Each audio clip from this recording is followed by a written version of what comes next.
Libérez Fofana. Libérez Fofana. Libérez Fofana. Libérez Fofana.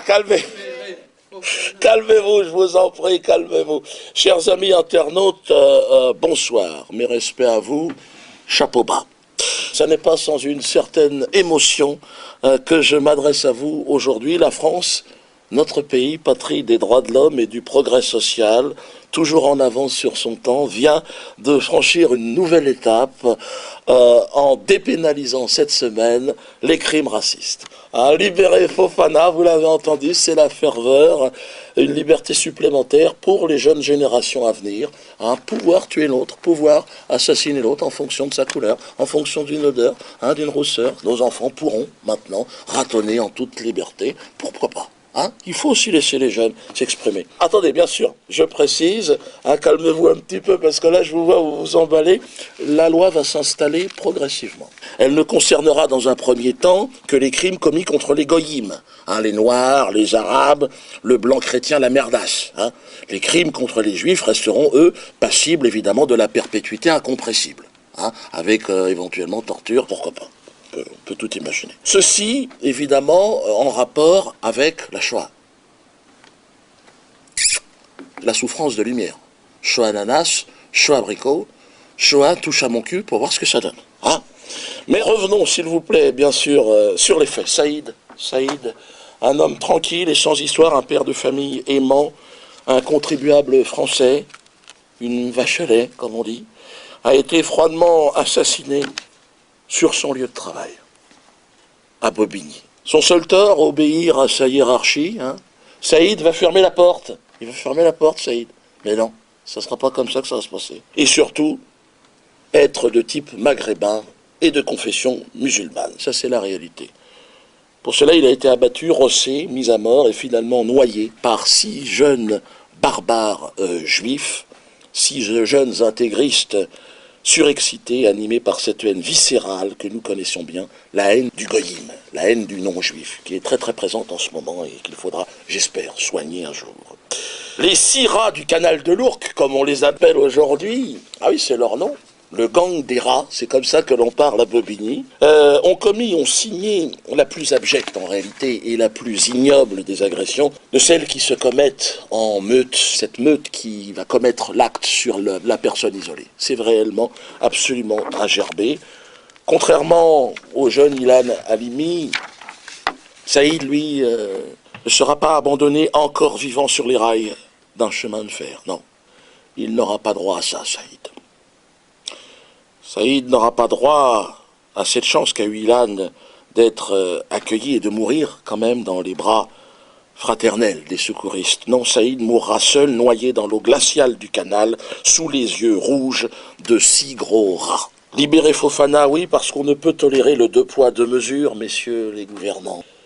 On doit imaginer un monde égalitaire, parce que 2 de ces rats ont été déjà libérés, on leur a pardonné. Alors eux aussi auraient été des victimes influençables d'une propagande, incitées à la ratonnade par leur maître à penser, évidemment. Le très autorisé Éric Zemmour, qu'on a vu à la télé, qu'on voit en permanence sur le service public. Alors les gens y croient, les gens se disent mais c'est donc vrai.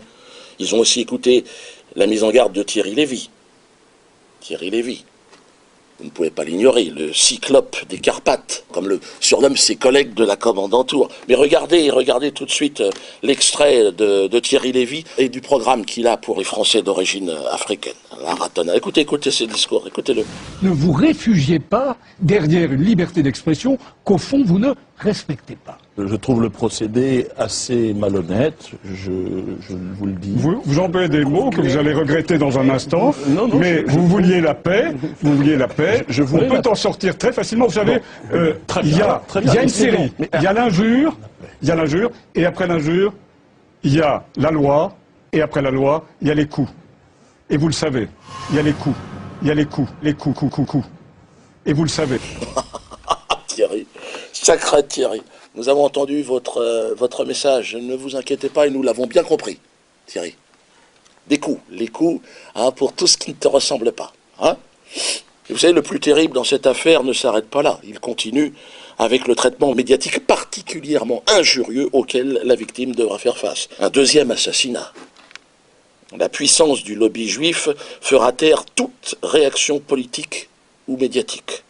Aucune trace de compassion de la part de nos gouvernants, aucun ministre au chevet de la famille, aucun soutien par personne. Ah, bien sûr. Seule l'indifférence, le cynisme et l'indécence retrouveront même leur apogée avec la déclaration de M.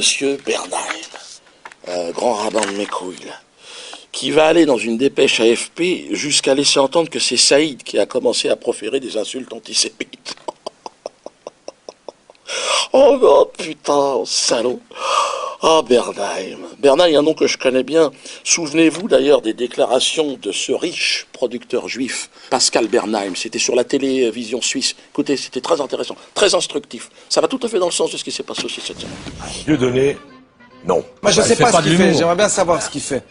Tout ça est flou, tout ça est ambigu et tout ça a une petite odeur. Et je pense qu'il n'est pas assez futé pour exactement manipuler les... C'est un nègre. C'est un nègre. Sacré Pascal. Il me fera toujours marrer, Pascal. Ah, bah, il n'est pas futé. Ah, c'est un nègre. Ah, non, mais quelque part, malheureusement, mes amis, il n'a pas tort. Il n'a pas tort. Il faut être un peu con, quand même, et pas très futé, pour se laisser humilier de la sorte depuis si longtemps. Bref, où sont les fiers guerriers qui vont défendre notre dignité? Nous ne le savons pas. En tout cas, à mon niveau, je vais vous demander de signer la pétition que je suis en train de mettre en place pour la libération de Fofana, de Youssouf Fofana. Alors, comment signer cette pétition? Vous allez sur le site LBS, certainement vous aurez toutes les instructions. Ça sera marqué, donc je ne vais pas vous expliquer. Il y a également, et ça je vous invite à prendre vos places pour la semaine prochaine, un spectacle de Sandrine que je donne qui sera uniquement dédié à Youssouf Fofana. Les recettes iront pour le bien-être de Youssouf, pour qu'il s'épanouisse, pour que lui aussi puisse avoir une seconde chance. N'hésitez pas surtout évidemment à réserver vos places. Le numéro va apparaître ici ou là. Ça, c'est dans un sens ou dans l'autre, on s'en fout. Le numéro est le même, regardez bien. Ah ouais, mais toi tu vois rien, c'est pour ça, tu as un problème oculaire.